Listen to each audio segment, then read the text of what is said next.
The marriage had been fading for months, but he kept pretending everything was fine. It was easier to ignore the distance than to face the truth he didn't want to see. Then the late nights started. She said she was working overtime, but her excuses were thin, and her eyes told a different story. She stopped hugging him when she came home. She stopped laughing at his jokes. She stopped looking at him like he mattered. One night, her phone lit up on the kitchen counter. A message preview flashed before the screen went dark. "Can't wait to see you again." His stomach dropped. He didn't open the phone. He didn't need to. The message said enough. Over the next week, he watched her carefully. The way she dressed differently before leaving, the way she checked her reflection twice, the way she smiled at her phone but never at him. The truth was no longer hiding. It was standing in the middle of the room, staring at him. One evening, he followed her, staying far enough behind that she wouldn't notice. She drove across town, parked behind a small building, and walked toward a dimly lit entrance. A man stepped out. She didn't hesitate.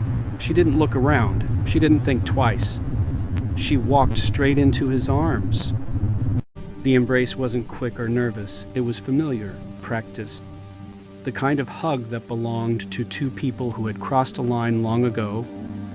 He felt something inside him collapse.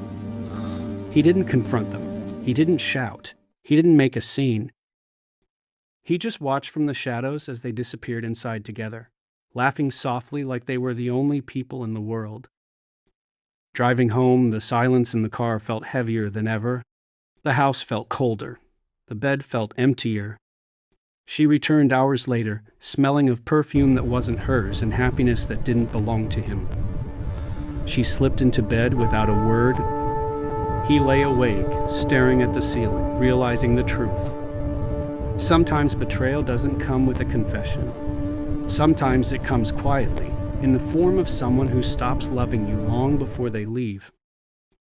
And the worst part wasn't that she cheated. The worst part was how easy it was for her.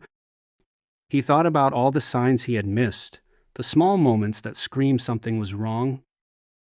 The late dinners, the unexplained meetings, the way she glanced at her phone when he entered the room. Each little detail had been a clue, ignored until the full picture came together. He felt the weight of his own denial pressing down on him.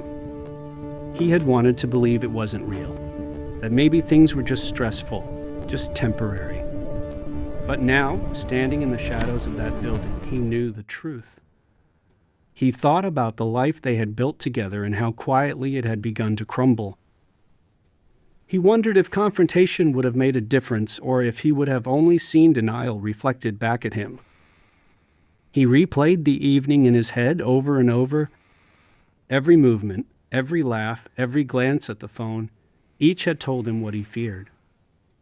And now he understood how invisible betrayal can feel until it's standing right in front of you. He lay awake that night, thinking about what comes after trust is broken. He realized some things could never be unseen, some actions never forgiven, and yet he knew life would go on. Slowly, he began to imagine a future where silence no longer hid the truth, where honesty and clarity replaced denial and suspicion. Sometimes the hardest lessons aren't in the act of betrayal itself, but in the quiet realization of what has changed forever.